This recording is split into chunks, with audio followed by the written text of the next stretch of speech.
হঠাৎ একদিন বন্ধুদের মুখে শুনতেছি সেনাবাহিনী সার্কুলার ছাড়ছে, বন্ধুরা সবাই আবেদন করতে যাচ্ছে। আমি তখন এসএসসি পাস করে ইন্টারে ভর্তি হয়েছি। ভাবলো আমি কি আবেদন করতে যাব? আবার ভাবো আমি তো গরিব ঘরের ছেলে, আমাকে কি 8-9 লাখ টাকা দিয়ে পরিবার থেকে চাকরি দিতে পারবে? সবকিছু ভেবে তাও বন্ধুদের সাথে চলে গেলাম আবেদন করতে। আবেদন করে আসছি, বাসার লোক জানতো না। হঠাৎ একদিন আমার ফোনে SMS আসছে, অমুক তারিখে আমার ইন্টারভিউ দিতে যেতে হবে।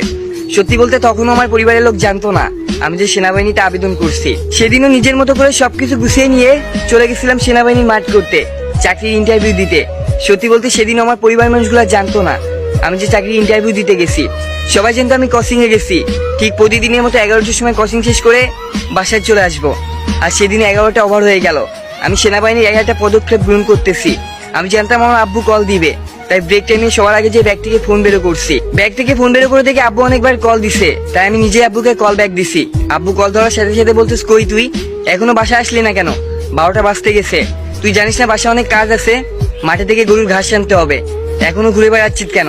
আমি বললাম আব্বু আসতেছি, তাই বলে কলটা কেটে দিছিলাম। সত্যি বলতে তখনও আমার সেনাবাহিনীর একটা মাঠের পদক্ষেপ চলতেছিল। আমি নিজেকে নিয়ে ব্যস্ত ছিলাম, কি করবো বুঝতেছিলাম না। দেখতে দেখতে বেলা 3টা বেজে গেছে। আমি তো জানি আমার আব্বু কেমন, হয়তো অনেকবার কল দিছে, রেগে বসে আছে, আম্মুকে বকাঝকা করতেছে। সত্যি বলতে আমার অনেকগুলা পদক্ষেপ শেষ হয়ে গেছিল, আর মাত্র 2-3টা পদক্ষেপ আছে, এগুলা বাদ দিয়ে দিব। আমি সবগুলাই টিকে গেছিলাম। লাস্ট ফিনিশিং আর 2-1টার জন্য আমি বাদ দিয়ে দিব, বাসায় চলে যাব। আমি সবকিছু ভুলে যেয়ে নিজের চাকরির উপর ফোকাস করলাম, ইন্টারভিউতে ফোকাস করলাম। সত্যি বলতে দেখতে দেখতে 5টা বেজে গেছে। বিকেল 5টার সময় যে জানতে পারলাম চাকরির সবগুলা পদক্ষেপ শেষ। এখন যারা সিলেক্ট হয়েছে তাদের নাম ঘোষণা করা হবে। সত্যি বলতে 5-6 হাজার মানুষের মধ্যে মাত্র 13 জন টিকেছিলাম। আর এই 13 জনের মধ্যে 3 জন বাদ দিয়ে দিবে, 10 জনকে তারা সিলেক্ট করবে। একে একে সিলেক্ট করার সবার নাম ঘোষণা করতে শুরু করলো।